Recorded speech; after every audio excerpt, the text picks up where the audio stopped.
네, 시장에 상당한 관심이 쏠렸었습니다. 기업 공개에 의해서 첫 거래를 시작한 트위터, 그야말로 잭팟이 터졌다고 할 정도로 대성공을 거뒀는데요.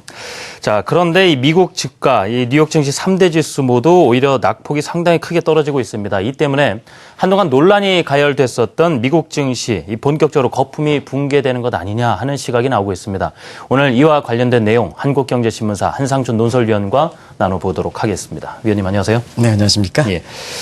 이 미국 주가 거품 논쟁이 또 가열이 되고 있는데요. 사실 많이 오르긴 올랐습니다, 위원님. 네. 예. 오늘 그 트위터 공모와 관련해서 네. 그 미국의 언론들의 표현한 그 용어들을 좀 말씀드리겠습니다. 네. 잭팟이라든가 트위터 후플라, HOOPLA. 이게 이제 IT 버블의 붕괴 때 네. 2000년대 나왔던 용어들인데요. 요 후플라라는 단어는 대혼동, 대혼란. 일종의 이제 음향 시스템에서 서라운딩이라는 뜻과 동일합니다. 예. 이런 용어들이 거의 한 13년 만에 나오고 있는데요. 방송을 통해서 미국의 증시가 경제 여건에 비해서 높다 하는 얘기를 사실 여러 차례 가서 말씀드렸습니다. 예. 올해 들어서 미국의 그 증시 이렇게 보면 다우지수가 한 19%, 그다음에 S&P 지수가 25% 정도인데요. 경제 성장률이 지금 2%도. 네, 오늘 물론 이제 3분기 성장률이 2.8% 발표되긴 했습니다는 연간으로 보면은 지금 2%에 못 미칠 것이다. 왜냐하면 오늘 이제 인터넷에서 이 3분기 성장률이 2.8% 발표했다 이렇게 하는데요. 사실 셧다운이 그렇게 피해가 없다 이렇게 이렇게 인과관계를 하는데요. 그건 잘못됐다. 왜냐하면 셧다운은 10월부터 16일까지 아니니까 3분기 성장률과는 그렇게 큰 관계가 없습니다. 예. 근데 이렇게 인터넷이라든가 이런 게 많이 인과관계를 그렇게 기간도 보지 않고 예. 그렇게 하는 것은 참 잘못됐다는 걸 말씀드립니다. 4분기 가서 영향이 좀 있지 않을까? 그렇습니다. 4분기에. 그래서 예. 미국의 전체적인 성장률은 한 올해 2%도 안 된다 하는 걸 하는데요. 사실 이렇게 우리가 보면 정보의 소스를 제공해 준 측면에서 잘못 적용해 주면 그런 것을 좀 시기라든가 이런 걸 따지지 않고 이런 데 와서 이렇게 자꾸 얘기하시는 분이 있는데 참 잘못됐다 하는 걸 말씀드립니다. 셧다운은 10월부터 16일까지다. 이렇게 보시면 되겠습니다. 그런 것 같아서 오늘 인터넷에 이렇게 매체 보면 그런 식으로 해서 셧다운의 영향은 적다. 아주 적다. 이렇게 쓰는데 그건 참 잘못됐다 하는 걸 말씀드리겠습니다. 어쨌거나 미국의 그 성장률이 3%도 못 미치는 상황이거든요. 예. 주가는 25%, 19% 올랐는데 결과적으로 보면 그만큼 그린스번이 얘기했던 비이성적 과열, 우리 얘기로 보면 거품 논쟁이 심해질 수밖에 없고 그것이 오늘 미국의 증시에서 나타난 것이 아닌가 이렇게 보고 있습니다. 이 지난해 8월부터 이미 미국 주가를 놓고 여러 석학들이 논쟁을 벌여왔습니다. 그때마다 저희 방송을 통해서 정리를 해드렸었는데요. 최근에 이 논쟁이 더 가열되는 것이 사실 계속해서 사상 최고치를 경신하는 모습을 보여왔었거든요. 예. 근데 보통 이제 이 주가의 수준의 그 거품 논쟁일 때는 예. 상반된 사람끼리 이제 맨 처음에 토론이 붙습니다. 네. 예를 들어서 채권을 선언하는 빌 그로스, 주식을 선언하는 워렌 버핏. 이것이 이제 2차에 걸쳐서 이렇게 보면 비관론자끼리 하거든요. 그래서 루비니와 마크 파버. 그 다음에 학자가 마지막에 얘기하거든요. 네. 그래서 로버트 실러와 제라미 시겔 간에. 예. 그리고 마지막에 거품 이렇게 얘기할 땐 언론에서 얘기합니다. 우리가 이제 이전에 한번 이 문제를 말씀드렸죠. 우리나라에서 이렇게 모든 문제 보면 3명까지 오면 아직까지는 그렇게 크게 우려한 상황 아니다. 그러나 1명까지 오면 그거는 굉장히 마지막 진료다 하는 것이 한국경제TV의 송주조 사장이랑 같이 얘기할 때 그런 얘기를 많이 했는데요. 인류신문에서 1면에 주식과 관련돼서 얘기 나오면 그건 거품이다. 이렇게 보시면 되겠습니다. 그래서 최근에 이렇게 보면 마켓워치라든가 월스트리트저널 같은 예. 이런 데서도 주식의 거품 얘기가 또 실제 상황 여부와 관계없이 많이 거론되거든요. 그만큼 주가 수준에 대해서는 상당히 부담을 느끼는 상황이 지금까지 전환됐다 이렇게 보시면 되겠습니다. 예, 그런 논쟁을 하나씩 들여다보겠습니다. 시간이 갈수록 더 화제가 되고 있는 부분인데요. 실러와 시겔 간의 주가 거품 논쟁 다시 한번 정리를 해주시면 어떨까요? 워낙 이 두 예. 분들이 이제 이쪽 분야에서는 아주 정통한 분이시지 않습니까? 예. 로버트 실러 같은 경우에는 케이스 실러 지수에서 자산시장에 관한 이분이 뛰어넘을 수 없다 이렇게 이제 얘기를 많이 하시고요. 그 다음에 제라미 스킬도 와튼 스쿨에 우리가 보면 투자의 정석, 성장형, 그로스 트랙 이런 것으로 많이 그 인기를 끌었던 이런 학자가 되시겠습니다. 그만큼 논쟁에서 신뢰가 많다 이렇게 보시면 되는데요. 예. 실러 같은 경우에는 지금의 퍼가 장기 10년간 퍼보다 높다. 그러면 퍼가 높다는 것은 사실 그만큼 주가가 고평가되어 있다는 의미겠죠.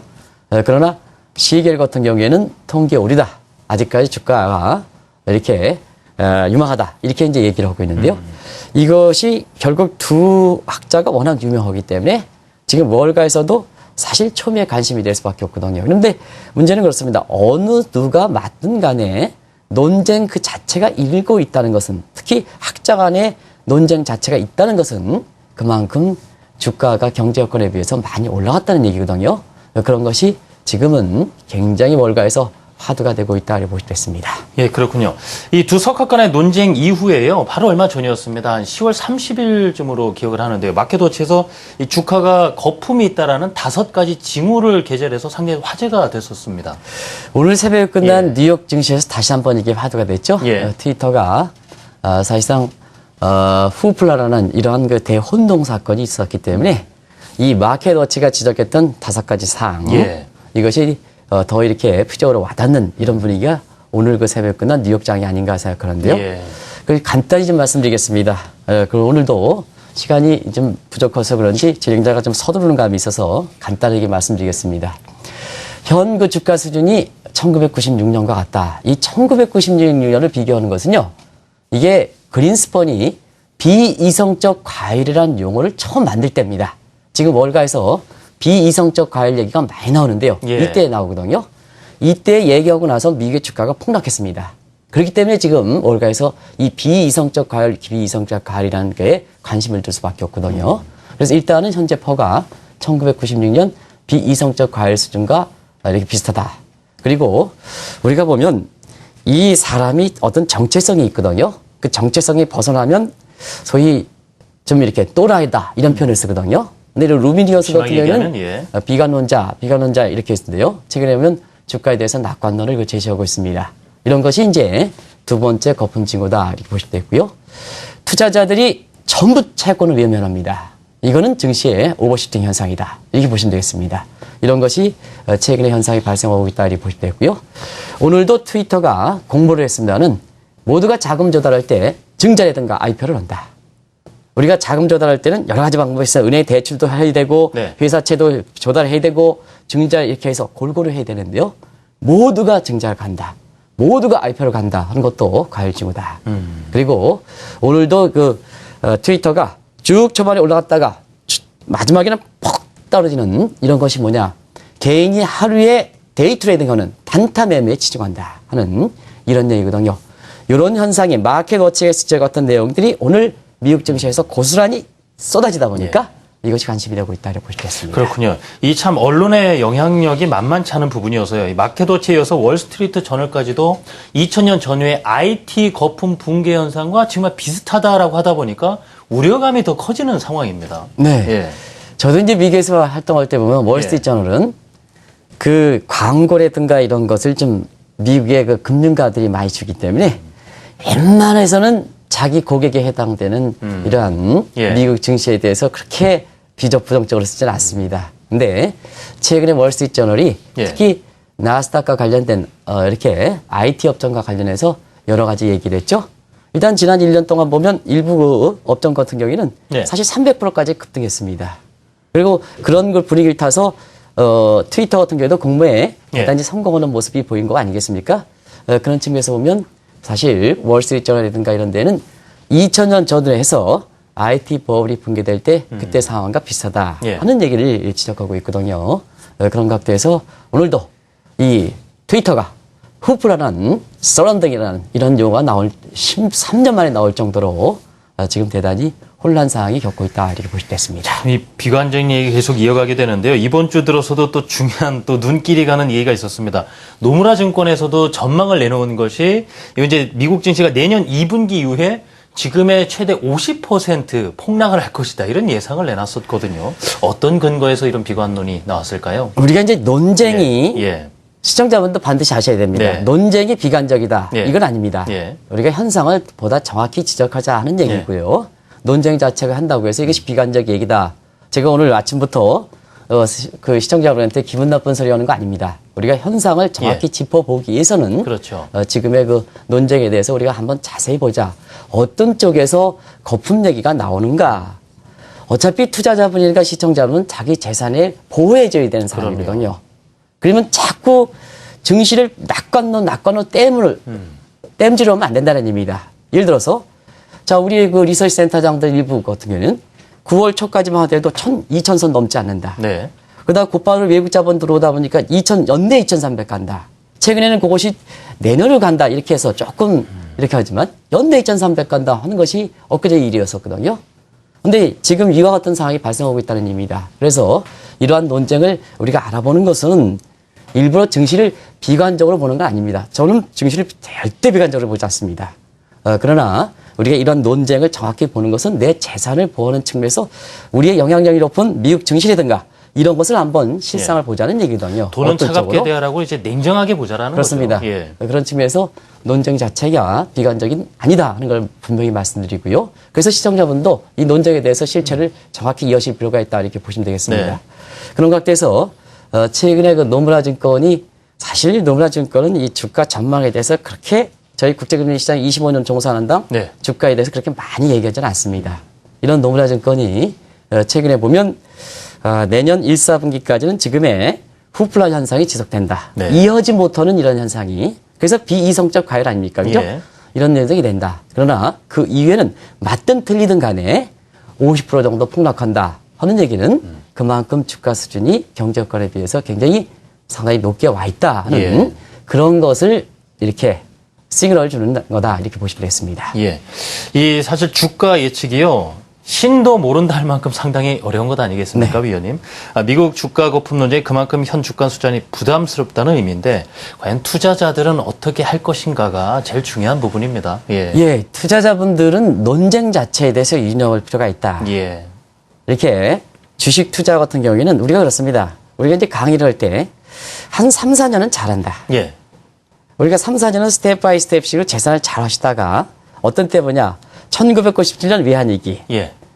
2001년 9/11 사건, 2008년 서프라임 모거스 이때의 준비를 잘 못하시니까 한꺼번에 반납하는 사건이 결국 반복돼 있거든요. 한순간에 그냥 예. 그렇기 때문에 우리가 이런 논쟁 자체에 대해서는 그것이 뭐 어떤 길을 가든 간에 우리가 논쟁 자체에 대해서는 투자자분들이 재산 보호 차원에서 상당히 유념할 필요가 있다 이렇게 말씀드립니다. 예. 우리가 보면 그런 얘기를 하죠.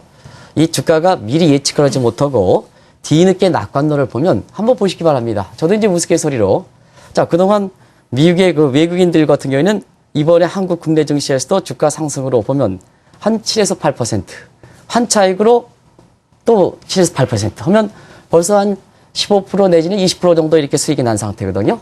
그럼 언젠가 우리나라에서 팔고 가야 되는데 뒤늦은 낙관론에서 2,300에 부르면 개인 투자가들이 들어간다. 그러면 거기다 헛딱 던져놓고 가거든요.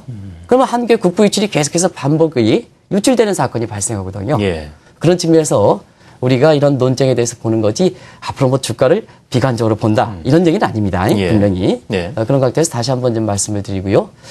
향후의 증시는 미국 증시는 소위 우리가 성장이라고 해서 보면 헤럿 노마의 나이프 에지 시어리라고 있습니다. 칼날이를 가는 논에 이건 뭐냐면 우리가 황금률을 갈 때는 실제 성장률과 균형 성장률과 적정 성장률 이 이꼬르가 돼야 된다. 그럼 이 세 가지 성장률이 서로 성격이 다른데요. 이것을 이꼬르 가는 게 얼만큼 힘듭니까? 그럼 앞으로 증시는 어떠냐 하면 세 가지. 돈적인 측면에서 유동성. 예. 그다음에 매크로적인 측면에서 성장률 같은 이렇게 경기. 예. 마이크로적인 측면에서 기업들의 실적. 이것이 전부 받쳐줘야 된다는 얘기입니다. 균형 조건을 맞춰줘야 된다. 그게 칼라리를 갖는 거랑 똑같거든요. 그만큼 어려운 여건이 갈 수가 있다는 것을 말씀드립니다. 예. 그래서 향후에 그 증시가 가더라도 이런 사실 조금만 비틀어지면 조금만 칼로리를 갖다가 조금만 비틀어지면 상처가 나게 되거든요. 아슬아슬한 거죠. 그렇습니다. 예. 이런 쪽으로 가기 때문에 투자자 입장에서는 우리 국내 증시에서 이렇게 여러 가지 포럼을 통해서 뒤늦은 낙관론이 지금 많이 나오고 있는데요. 증시 가기를 바랍니다. 저도 금융상품을 투자하는 사람이거든요. 그런 각도에서 보면 사실 이러한 그 논쟁에 대해서도 염두에 두실 필요가 있다. 뒤늦은 낙관론에 이렇게 영합하지 말고 항상 균형을 유지하면서 스텝 바이 스텝식으로 점진적으로 재산을 불려나가는 이런 노력이 필요하고 한 가지 말씀드리면 뜻하지 않는 사건에 대해서 대비하는 것이 결국은 예. 재산 증식의 굉장히 첩견이다 하는 걸 말씀드립니다. 자, 요즘 이 미국 증시에서 나타나고 있는 현상들 어떤 부분을 또 시사하는 바가 있는지 얘기 말씀 또 나눠봤고요. 냉철한 판단이 그만큼 중요하다는 거 다시 한번 느낍니다. 지금까지 한국경제신문사 한상춘 논설위원과 이 시간 함께했습니다. 위원님 감사합니다. 네, 고맙습니다.